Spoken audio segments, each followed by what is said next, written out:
Oke, sudah di record ya. Oke, kenapa tema ini menjadi tema yang sangat penting terkait tentang manajemen prioritas ini? Karena memang waktu eh, dan bagaimana kita memanage waktu itu menjadi hal yang sangat penting. Esensi waktu itu bahkan disebutkan seperti sebilah pedang gitu ya. Al waktu kasaifi in lam taktohu kotoaka. Jadi waktu itu diibaratkan atau diumpamakan seperti sebilah saif. Saif itu Syaiful Anam, ya kan? Saiful Anam, artinya chef ya, Saif. Syaiful Anam, Saif itu tuh apa? Yang punya nama coba, Saiful. Saiful Anam Pedang, Bu, nama pedang. kamu artinya apa? Pedangnya para makhluk, Bu. Sahur nama. Pedangnya para makhluk. Oh. Iya, Itu apa maksudnya? Kok pedangnya para makhluk apa? Esensinya? Tahu nggak kamu maknanya? kurang tahu tadi. Gimana? Kurang tahu. Kurang tahu, Bu. Kurang tahu. Nanti ditanyakan ya ke orang tua. Harus tahu dong yang punya nama harus tahu apa makna apa histori eh, apa cerita di balik nama. Jadi kalau tadi saya mengatakan al waktu kasefi in lam taktohu kotoaka. Jadi waktu itu ibaratnya seperti pedang, saif ya, kasefi in lam taktohu kotoaka. Jadi pilihannya itu ada dua. In lam taktohu kotoaka. Kamu bisa memanfaatkan waktu itu dengan baik atau kamu yang dimanfaatkan oleh waktu.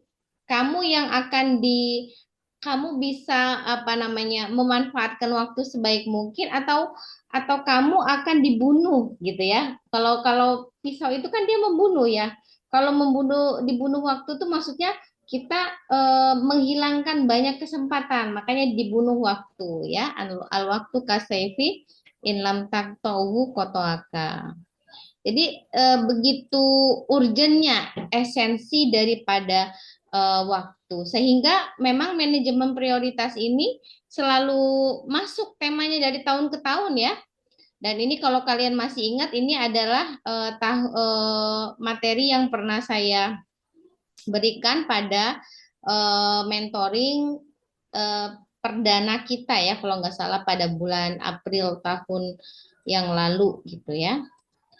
Nah, yang kedua, kita ini terkadang dalam memanage waktu kita, ya, kita memanage waktu kita itu seringkali mungkin di antara apa namanya empat alasan ini, ya, ada kalanya misalnya terkadang kita tuh tidak memiliki tujuan yang jelas, bingung, galau ya, galau apa tuh galau gitu ya, galau tuh nggak tentu arah gitu ya, atau justru kita sebenarnya kegiatannya banyak, saking banyaknya kegiatan sehingga kita merasa kegiatan itu overtasking atau multitasking yang berlebihan, atau kita terlalu santai sehingga kita mengabaikan tugas-tugas yang memang menjadi prioritas kita, atau juga di masa yang penuh digital gitu ya, yang semuanya itu dikendalikan oleh digital teknologi, dan apalagi kita sekarang kampusnya itu dilabelkan sebagai kampus siber pertama gitu ya. Teknologi digital kan menjadi hal yang sangat penting dan sangat urgent untuk kita bisa memanfaatkan segala sesuatu yang berbau teknologi. Nah, teknologi yang terbaru itu sekarang adalah misalnya AI, ya, artificial intelligence gitu ya. itu menjadi hal-hal yang seyogyanya bisa membantu kita untuk melaksanakan atau mengerjakan hal-hal yang sekiranya itu bisa lebih mudah, lebih sederhana, lebih simple seperti itu. Jadi seharusnya lebih melek digital dibandingkan apa namanya generasi-generasi lainnya. Generasi Z Tadi itu ibu harus Yusuf beneran. apa namanya harus lebih update. Nah, silakan Anda ya mulai sekarang Anda identifikasi kira-kira dari keempat kesalahan umum ini kalian tuh dominannya di mana? Di poin pertama kah, dua, tiga atau empat gitu ya. Selanjutnya tadi sudah kita mulai Anda mengidentifikasi karena yang mengetahui bagaimana atau kebiasaan apa yang sering kali Anda lakukan ya diri kalian sendiri gitu ya, bukan orang lain. Nah, artinya ketika tadi kita sudah menjelaskan beberapa poin, kita sudah tahu, oh berarti kelemahan saya tuh ada di apa namanya tidak bisa memanfaatkan waktu dengan sebaik mungkin. Berarti kalau tidak bisa memanfaatkan waktu sebaik mungkin ya, kita menyadari itu, maka kita harus melakukan langkah-langkah gitu ya. Langkah-langkah yang dinilai itu akan membantu gitu ya, membantu kita dalam menyelesaikan setiap tugas-tugas yang diberikan ya. Misalnya pertama, membantu mengelola waktu dengan efektif. Nah, karena memang tadi kita sudah kekurangannya tidak bisa manajemen waktu yang baik, maka kita dipaksa mau tidak mau harus bisa bagaimana memanage waktu dengan efektif, salah satunya dengan membuat schedule atau membuat note ya, atau membuat reminder yang itu memaksa kita untuk bisa membuat rancangan waktu dari satu kegiatan dengan kegiatan yang lain dengan timeline yang jelas. Yang kedua, dengan adanya manajemen prioritas itu ya, itu salah satu hal yang nantinya akan mengurangi tekanan atau beban atau stres yang berlebihan yang biasanya dialami oleh orang-orang yang memiliki multitasking yang banyak tetapi tidak diimbangi dengan manajemen waktu yang banyak. Nah, yang ketiga tentunya meningkatkan produktivitas ya. Karena ketika manajemen waktu sudah berjalan baik, maka produktivitas kita pun akan berjalan dengan sebagaimana mestinya. Tujuan dan target kita akan tercapai sebagaimana harapan kita. Kecuali yang tidak punya target, tidak punya pencapaian, tidak punya prioritas, itu lain halnya, gitu ya. Yang keempat adalah mencapai tujuan secara efisien. Pada hakikatnya kita semua itu eh, mulai dari start yang sama, ya. Seperti kalian tuh kuliah nih, kuliah itu kan mulainya di start yang sama kan, sama-sama di apa namanya, mulai dari apa namanya semester 1, semester 2, 3, 4, 5, 6, 7, 8. Tetapi kadangkala ya, kadangkala waktu yang dibutuhkan untuk sampai kepada titik akhir yaitu wisuda itu terkadang berbeda-beda. Benar apa benar? Benar ya? Dari Ibu. Benar. Iya, jadi ada yang bisa on time kuliah 4 tahun, ada yang kuliahnya sampai 5 tahun, ada yang 7 tahun, ada yang 8 tahun. Nah, yang dimaksud dengan perencanaan manajemen prioritas yang baik itu adalah di mana dia akan sampai kepada tujuan dan targetnya itu tepat waktunya, tidak apa namanya, tidak terlalu cepat dan juga tidak terlalu lambat. Jadi semuanya sudah diperhitungkan dengan matang gitu ya. Nah, jadi kalau kita apa namanya, kita identifikasi kita akan bisa mengidentifikasi bahwa seyogyanya manajemen prioritas itu sebenarnya apa, ya. Manajemen prioritas itu adalah prinsip utamanya kita itu bisa mengidentifikasi mana tugas-tugas yang penting, mana tugas-tugas yang tidak penting, mana tugas yang mendesak, mana yang tugas tidak mendesak gitu ya. Jadi itu harus ditabelkan, dibuat apa namanya urgennya sejauh apa? Urgennya sangat urgent, tidak terlalu urgent, atau apa namanya really very urgently atau apa gitu ya. Jadi harus ada tingkatan-tingkatan yang kita buat sendiri. Oleh karena itu terkait tentang prioritas waktu ini, yang paling dikenal itu adalah namanya matrik prioritas Eisenhower. Matrik namanya.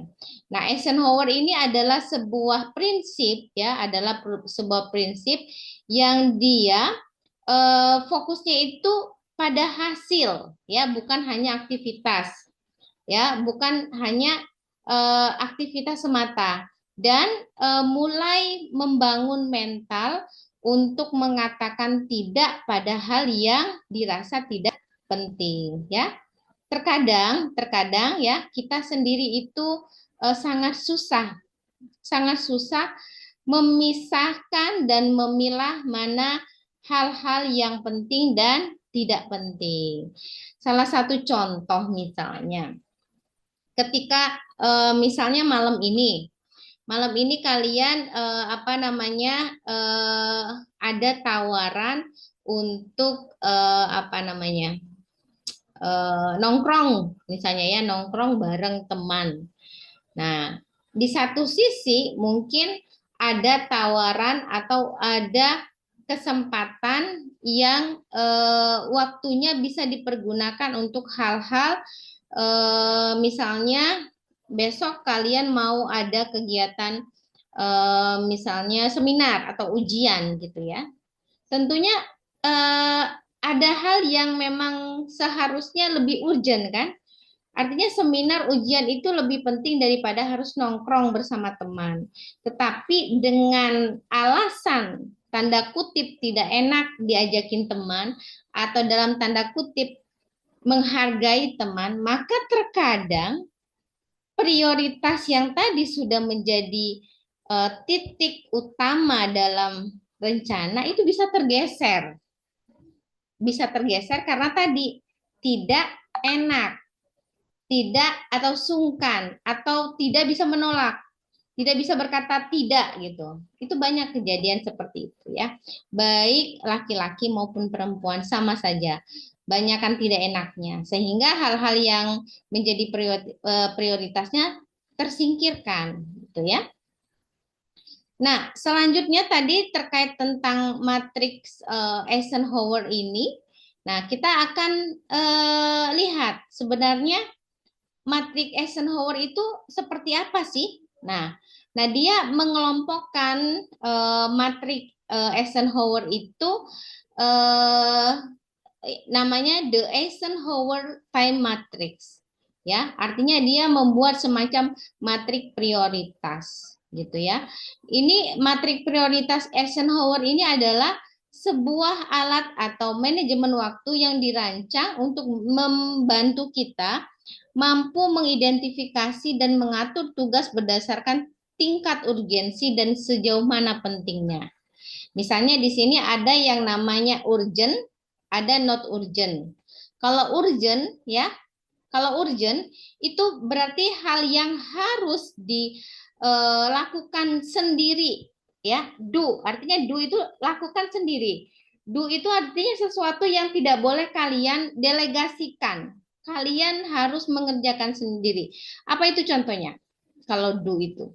Do itu contohnya misalnya ujian seminar proposal atau ujian komprehensif atau ujian munakosa. Itu adalah hal-hal yang tidak bisa diwakilkan. Maka itu adalah important. Artinya dia masuk ke list yang do, ya. Nah, kalau apa namanya, yang tidak begitu urgent ya, itu dia dimasukkan kepada kategori decide. Decide itu apa? Artinya kita bisa memilih ingin eh, ingin terus memilih poin itu atau meninggalkannya dengan target yang lebih apa namanya, yang lebih penting. Nah, turunannya adalah ketika misalnya memang kita memilih untuk apa namanya, tidak mengerjakan, atau misalnya pekerjaan-pekerjaan yang memang bisa didelegasikan oleh orang lain. Tidak harus kita yang mengerjakan, tapi bisa orang lain, itu namanya pekerjaan yang bisa didelegasikan. Atau sama sekali ya harus kita tinggalkan karena ternyata poin yang apa namanya, tidak ada poin decide dan tidak ada poin delegate. Makanya terpaksa kalian harus memilih yang poin do. Seperti itu ya. Jadi manajemen waktunya itu seperti itu matrik prioritasnya. Mana yang harus kalian lakukan itu artinya do, mana yang harus menjadi pilihan decide, dan mana yang bisa didelegasikan penugasannya kepada orang lain, dan mana yang sama sekali dirasa tidak penting ya. Itu yang dinamakan matrik prioritas dari Eisenhower. Nah, sebenarnya Eisenhower ini adalah siapa? Ini sebuah apa namanya, sebuah metode ya, sebuah matrik yang memang dikembangkan dari seorang tokoh yang namanya Dwight Dwight Dwight Dwight D. Eisenhower, mantan Presiden Amerika Serikat yang memiliki kemampuan mengelola waktu dengan sangat efisien. Nah, karena kelihayan dan kemampuannya dalam mengelola waktu tadi, yang tadi do, decide, delegate, dan delete ya, itu makanya dinisbahkan kepada Eisenhower terkait tentang penamaan tersebut. Oke, nah artinya gini, turunan daripada matrik tadi kita bisa mengkategorikan sebagai 3 poin. Misalnya penting dan mendesak, penting tetapi tidak mendesak, tidak penting dan tidak mendesak. Nah, ini ada poin-poin yang penting dan mendesak. Ini salah satu contohnya saja ya. Ini yang misalnya saya buat gitu ya. Kalau kalian mungkin ya beda-beda ya, apa yang kalian pikir penting dan mendesak ya ditulis begini ya, ikut mentoring BCB setiap bulan, menyelesaikan tugas perkuliahan yang penting, mengatasi masalah darurat. Kalau yang penting tapi tidak mendesak, jadi mengembangkan keterampilan baru ini penting tetapi tidak mesti diadakan sekarang, bisa dalam beberapa bulan ke depan gitu ya, merencanakan proyek tertentu, membuat skripsi. Nah, membuat skripsi itu penting tapi tidak bisa simsalabim, perlu proses gitu ya. Nah, ini tidak penting dan tidak mendesak. Artinya hal-hal yang ini masuk ke kategori delete misalnya ya, karena dia tidak begitu penting. Scrolling media sosial tanpa tujuan, menonton TV dan drama Korea secara berlebihan, bergadang untuk sesuatu yang tidak ada manfaatnya. Memang kadang terkesan hal ini sepele. Artinya ya semua juga pada paham ya, mana kategori penting dan mendesak, penting tetapi tidak mendesak, tidak penting dan tidak mendesak. Tetapi pada tataran implementasi aplikasinya terkadang susah. Ya, teori itu mudah, tetapi aplikasinya yang penting. Aplikasi dan implementasi yang sangat penting ya. Selanjutnya adalah udah terima kasih aja nih ya. Nah, ini adalah langkah-langkah praktis ya. Langkah-langkah praktis itu apa sih sebenarnya yang harus kalian lakukan untuk bisa membuat skala prioritas? Pertama, kalian buat nih daftar tugas harian kalian itu seperti apa? Setiap hari itu kalian ngapain aja? Ya, setelah itu kalian membuat list, kategorikan tugas berdasarkan prioritas ya. Prioritasnya tadi apakah dia masuk ke kategori yang ini, penting dan mendesak, atau dia penting tetapi tidak mendesak, atau satu lagi tidak penting dan tidak mendesak. Jadi ini adalah langkah-langkah efektif yang bisa kalian lakukan, bisa kalian coba untuk bisa memfokuskan pada tujuan-tujuan hidup gitu ya. Yang ketiga, fokus pada tugas utama setiap hari, lalu evaluasi dan refleksi secara berkala. Jadi kira-kira ketika sudah memiliki rancangan dan target, maka kalian harus mengevaluasi dan merefleksikan kira-kira kekurangannya apa yang sudah dilakukan selama ini, apakah ada hal-hal yang ternyata perlu diperbaiki atau sudah baik, tapi ada progres-progres yang lain gitu ya. Nah, progres-progres itu yang rasakan dan yang alami itu kita sendiri. Sehingga ketika kita berproses, maka kita tahu kelebihan dan kekurangan dari kegiatan atau target yang kita buat itu sejauh apa. Gitu ya. Nah, yang terakhir gitu ya, sebelum terakhir ini adalah misalnya saya mengatakan bahwa tadi kegiatan mentoring BCB itu setiap bulan harus menjadi prioritas bagi penerima beasiswa BCB. Nah, kalau dia masuk kepada kategori yang tadi ya, berarti adalah sesuatu yang sifatnya tidak boleh ditinggalkan, ya. Tidak boleh ditinggalkan menjadi hal yang wajib, ya, karena ketika kita mendapatkan hak, itu ada namanya hak, ada yang namanya kewajiban. Kita sudah mendapatkan haknya, kita sudah dikasih amanah, kita sebagai salah satu penerima beasiswa BCB, maka kita berkewajiban apa? Apa yang bisa kita berikan untuk Basnas seperti itu ya. Kalau misalnya Basnas menghendaki kita harus setiap bulan mentoring, maka kita wajib melaksanakan mentoring itu sebagai bagian dari kewajiban kita. Gitu ya. Saya kira teman-teman ya sangat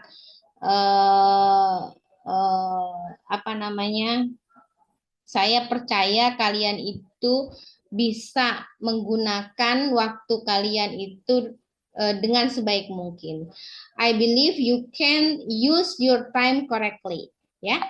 Artinya memanfaatkan waktu dengan sebaik mungkin itu akan mempermudah target hidup kalian, akan memudah kalian mencapai cita-cita kalian.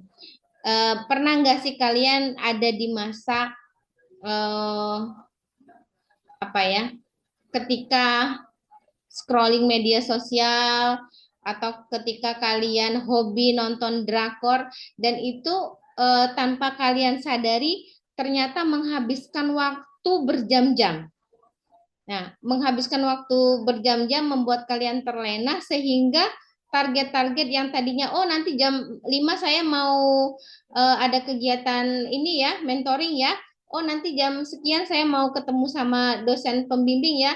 Nanti jam sekian saya ada target apa. Nah, itu biasanya akan terlupakan atau terabaikan dengan hal-hal yang tidak kita manage dengan baik. Ya, seperti itu. Semoga hari-hari Anda semua luar biasa dan semoga kesuksesan, keselamatan, keberkahan berpihak pada kita semua, gitu ya. Baik, teman-teman semua, semoga mentoring ini akan menjadi sebuah kegiatan yang rutin dan juga menjadi kegiatan yang memberikan kita suplemen gitu ya dalam menghadapi hari-hari kegiatan-kegiatan yang tentunya pasti sangat padat sekali ya sebagai mahasiswa, sebagai aktivis, sebagai guru mungkin ya yang sudah mulai mengajar atau yang sudah mulai bekerja gitu ya, sudah magang dan lain sebagainya. Baik, cukup. Barangkali ada pertanyaan sebelum kita akhiri untuk mentoring kita pada bulan ini. Ada pertanyaan barangkali? Cukup, Bu. Cukup ya, udah ngantuk? Enggak, belum, Bu. Belum ya. Kalau mahasiswa-mahasiswa biasanya suka bergadang ya? Iya, Bu. Baik, baik. Oke, kalau sudah tidak ada pertanyaan lagi, kita dokumentasikan dulu kegiatan mentoring kita pada bulan hari ini. mudah-mudahan bulan depan jika tidak ada kendala ya kita adakan mentoring secara offline ya, bertatap muka, bermuajahah sehingga banyak hal-hal yang bisa kita diskusikan. Silakan dinyalakan dulu kameranya untuk kita ambil dokumentasi.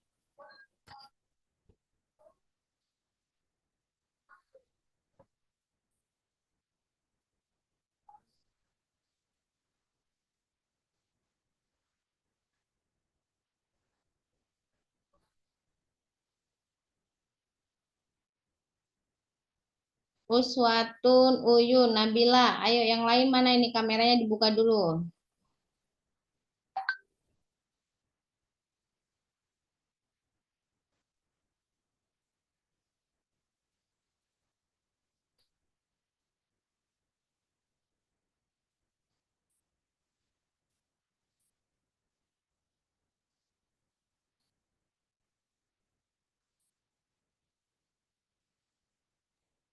Mang Wirya siga Charlie yakin.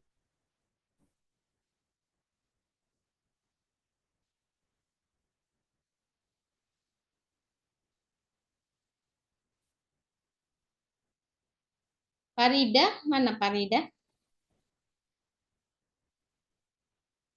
Irfan Nawawi bisa dibuka kameranya? Cek cek. Halo. Nah, itu bisa Irfan suaranya. Ya Bu, mohon maaf Bu. Sebelumnya kan saya ini pakai komputer ya. Jadi kalau namanya komputer gak ada webcamnya ya betul Bu. Gak ada webcamnya tuh. Oh iya iya, tapi bisa suaranya ada ya. Ya ada.